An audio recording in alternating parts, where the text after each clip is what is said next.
kesehatan yang tidak hanya kita lihat sebagai sehat secara fisik, tetapi kita bisa melihat beberapa aspek lainnya, yaitu sehat juga bisa secara mental, kemudian juga emosional, dan juga spiritual kita selain tadi fisik.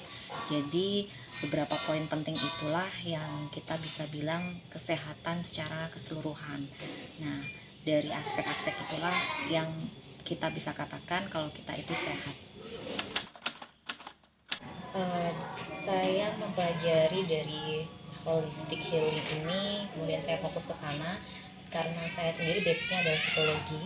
Kemudian saya juga meramu jamu, dari situlah saya mendapatkan pengetahuan di mana pencerahan yang akhirnya saya melihat bahwa sehat itu tidak hanya dilihat dari segi psikologisnya saja, tidak hanya kita lihat dari segi fisik, kemudian kita terapi dengan jamu, tetapi ternyata ada segi lain, aspek lain, yaitu spiritual kita juga.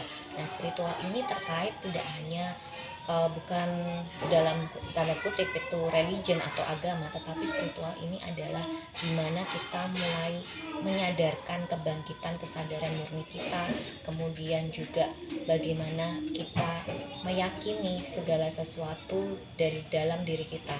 Artinya begini, ketika kita dalam keadaan sakit, kemudian kalau kita tidak yakin kepada diri kita bahwa minuman, jamu, ataupun yakin dengan diri kita bisa menyembuhkan penyakit yang ada di diri kita, bagaimana akhirnya kita bisa namakan itu kesehatan secara holistik kalau kita tidak punya keyakinan terhadap diri kita sendiri. Jadi disitulah kesehatan holistik yang saya pelajari tidak hanya melihat dari segi fisik aja ataupun dari segi mental dari seseorang. Pada akhirnya itu mencakup banyak hal yang bisa kita gali lebih dalam tentang manusia itu sendiri.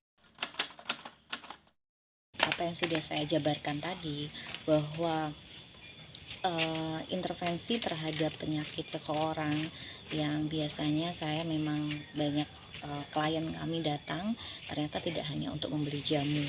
Nah, dari situ mereka banyak berkonsultasi tentang kesehatan mereka, dan kadang saya akan menggali juga sebenarnya permasalahannya apa. Apakah ini hanya terkait dengan simptom yang hadir secara fisik kemudian menjadi penyakit yang terlihat, tetapi kita juga bisa melihat dari segi mentalnya mereka, dan mental di sini adalah psikologis maupun emosional, dan kita juga akan melihat spiritual mereka, bagaimana mereka menyadari setiap tindakan perilaku dia, perkataan dia, cara berpikir dia, bagaimana dia melihat realita yang ada di dalam dia menghadapi kehidupan ini.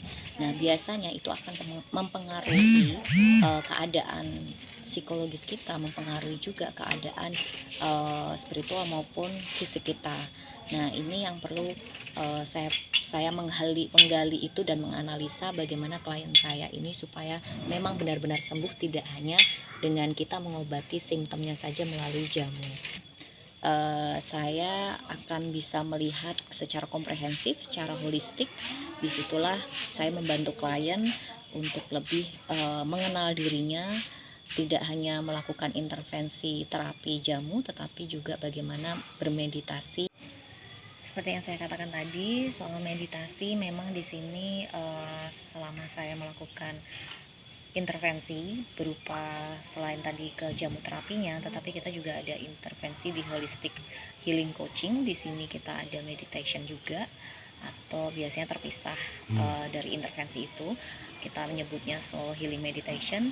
Di sini membantu klien untuk lebih tenang dan secara jiwa dan raga mereka, sehingga di sini kalau kita berlatih meditasi, berlatih untuk mengendalikan pernafasan kita dan memahami tubuh kita sendiri, memahami jiwa kita sendiri, menuju ke dalam kesadaran tertinggi kita, dalam artian kedepannya ketika kita berada saat di kehidupan sehari-hari, itu bisa diterapkan bagaimana ketika kita merespon sesuatu tidak langsung reaktif, tetapi tapi lebih bisa melihat bagaimana sudut pandang yang lebih luas lagi dalam menghadapi permasalahan. Jadi tidak terkesan langsung reaktif dalam melihat stimulus ataupun permasalahan yang